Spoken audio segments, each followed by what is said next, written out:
Okay, ladies and gentlemen, we have got somewhat of a mystery to talk about in today's video.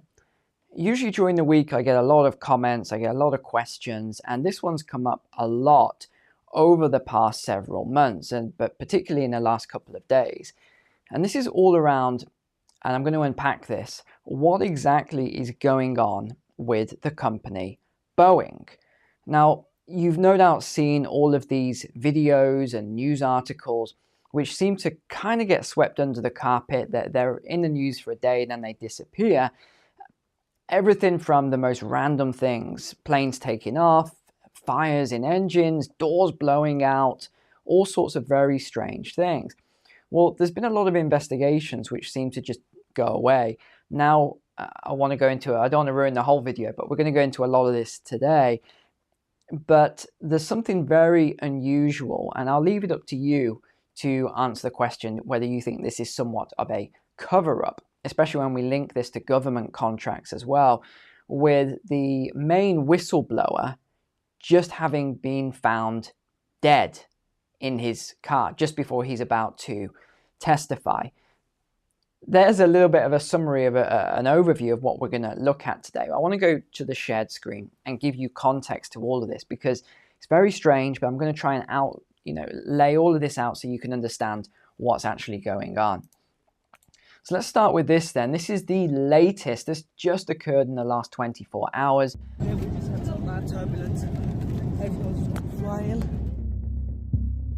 This was 50 people injured on board a Boeing plane bound for Auckland, New Zealand, and there was over 50 people were injured. People hit the roof of the plane. People were flying all over the place. Some people went 5 seats back. One person is in a serious condition. So yeah, and they're saying that this wasn't turbulence. This was a technical or mechanical fault. Now there's so many of these we'll have a quick look at in a moment. One point, let me just add, I take a lot of flights, and it only took one flight many years ago on a TriStar when I was on a military flight. It was a chartered flight to hit my head on the top of the plane to realize I always wear my seatbelt. A little tip there, even on these long haul flights, wear it loose. It will avoid a lot of what we're seeing here. Now let's go to the next one then. Let's have a look at a couple of these then. This was another one, you may remember this one, the door blowing out on a plane. Luckily there was no one sat in that seat at the time. Otherwise that would have not been a good situation. But a door, and it was just the door in the middle of the plane blew out. We also had this one. They just took off. The engine burst into flames. That was another one. This one, when the plane started dumping fuel from the plane. It looks as if it's coming from the rear right landing gear. The crew of the Boeing trip. Actually, this was hydraulic fluid. It wasn't fuel. They dumped the fuel. I think it was on the way back here. They had to dump all of their fuel to actually land safely. The CEO of Alaska Airlines said the company found loose bolts on many of the Boeing MAX 9S. We also had the wheel falling off this passenger jet, taking off. Now, I just want to mention something, and that was, we did a stock analysis on Boeing quite a while back now. I can't remember exactly when it was, but one of the things I talked about was during the lockdowns, how all of these planes got put into storage. Do you remember that video? I think it was in Australia. It was some desert somewhere anyway. They took because they put them so tightly together for a long period of time, when airlines wanted to get their plane out, they couldn't actually get it because one of these other planes, the wheel had seized up, they couldn't turn, the electrics had failed, there's all these things, and these aircraft got stuck for long periods of time. And then what they did was they rushed them, remember the video, they rushed them back into service just because there was this huge demand, there was queues at airports, and there was all these other things. So this is one tiny aspect of it, but it goes a lot deeper. It all comes into profitability. And even if we look at the stock price today, actually, you can see over the last year, where do we have it? We had about 260 then. 52-week high was 267. So this is in the last year, 267. The low is 176. And today we're sat at 8183. So the stock has been absolutely hammered. Really has. The only other time it got hit was March 2020. But pretty much all stocks fell at that period of time. So we're going to see some interesting things here. We're probably going to see some more fines as well. That will affect the stock price. But we'll have to monitor this and see how it goes. I'm not going to do a full analysis on it, although the PE ratio on this is still crazy considering. Now, here's a few other incidents then. Passenger door blew out. Cockpit window cracked on takeoff. Oxygen leak. Missing bolts on the wing pre-flight. Lost wheel during takeoff. Another lost wheel. Plane arrived with the cargo door open.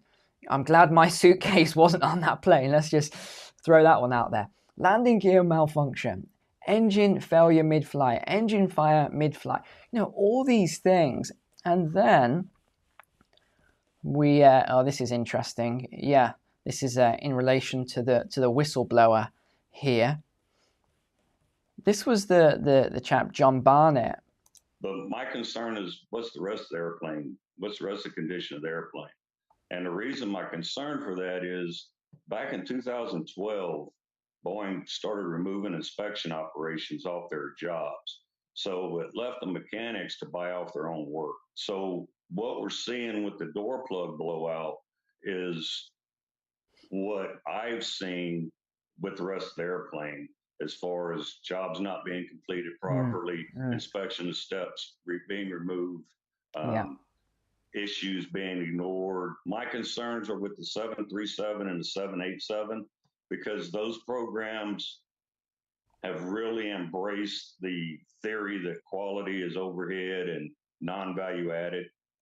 Yeah. So he's talking about the finance and the economics of it. What is happening with a lot of this now? It's the same with most large companies. It's always about the profit. Now, we'll come on to that in a moment actually, because this was an undercover investigation within the Boeing factory, and the person was asking them, would you fly on one of these flights? This is what they said. No. Did you fly on one of these planes? So that's I just want to throw one thing in here, by the way, because I know a lot of people are afraid of flying.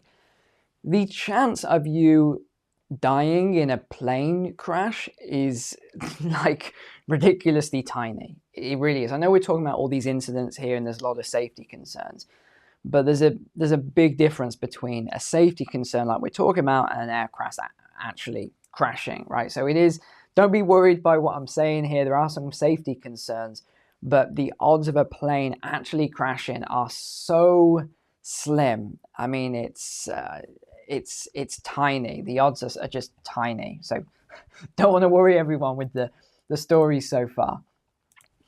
Now, here's the other thing. The US accident investigator said Boeing has not turned over the documents. So they've requested documents, safety documents. Boeing has refused to hand them over. Boeing has not met federal regulators' request for a list of employees who worked on a door panel that blew out mid-flight.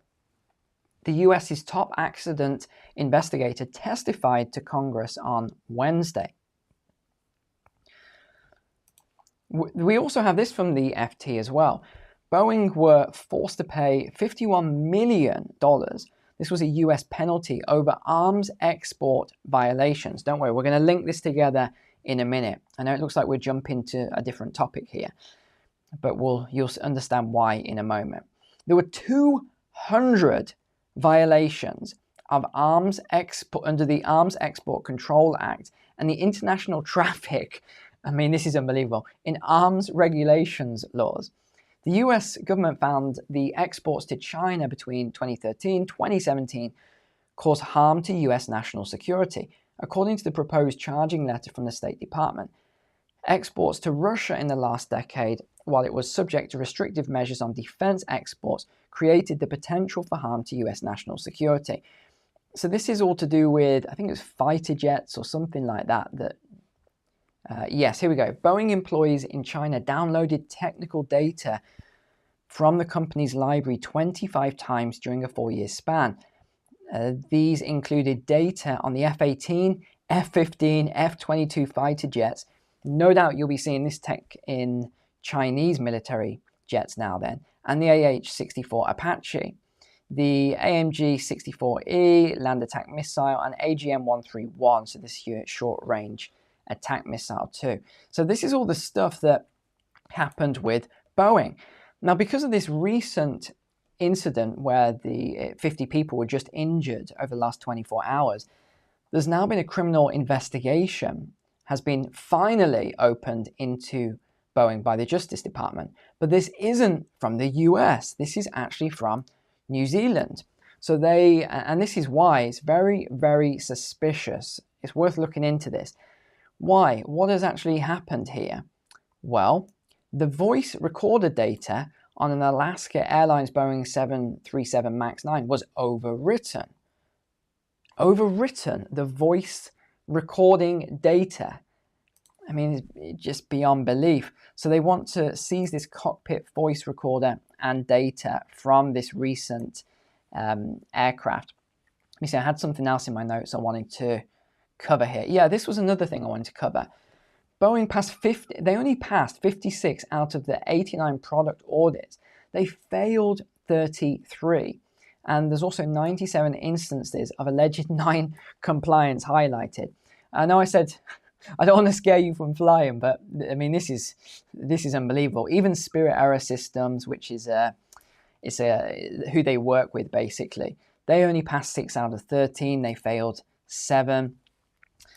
Now, I wanted to show you how Boeing makes their money, and this will link into trying to understand a lot of this and why they're not getting in so much trouble with regulators. Well, where do they make their money from? Boeing is one of the world's leading aerospace companies. It develops and manufactures commercial jets, military aircraft, weapon systems, and strategic, keyword here, strategic defense and intelligence systems. The company offers services and support to customers globally and provides financing for orders and deliveries. One of Boeing's biggest customers, here it is the US government. And you can see here as well in the key takeaways, this is where their largest revenue sources is coming. So we can see the breakdown, and we don't even need to go over the financials. The breakdown is good enough. Here's your defense, space, and security. This is the government contract, 39%.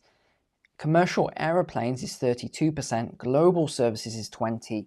And then they have a very small slither that's their capital operations. So finally, I am pleased to say the FAA has started an oversight of Boeing production and manufacturing. So this actually occurred earlier in the year. So this is positive news. Finally, the FAA is looking into this. Now, hopefully they're not going to get this quashed or the government getting involved, another department, with all the lobbyists and everything else. But the other thing I wanted to really touch upon is this. Now, the BBC, no one's really reporting on this, by the way. This John Barnett, no one's really reporting on it. There's a few articles, but they're all just saying the same thing, that he committed suicide, right? That's what they're saying. But you've got to read the language. Remember, you've always got to read the language. And let's just read the language, actually, around these articles. So he's the whistleblower. He was about to testify. Everyone said he was in good spirits. He was winning the case. And here we go. Here we go. Lawyers for the employee turned whistleblower found dead by apparent suicide have hailed him as a brave, honest man of the highest integrity. Authorities are currently investigating his death from what appeared to be a self-inflicted wound. You see that you've always got to look at this language, because the key is in the writing, is in the language they use. Remember, this all has to be approved. It isn't just someone randomly writing an article and clicking post. People have said about him he was in very good spirits and really looking forward to putting this phase of his life behind him and moving on. We didn't see any indication he would take his own life. No one can believe it. I can believe it. But I don't think it's what they're saying. At the time of his death, Mr.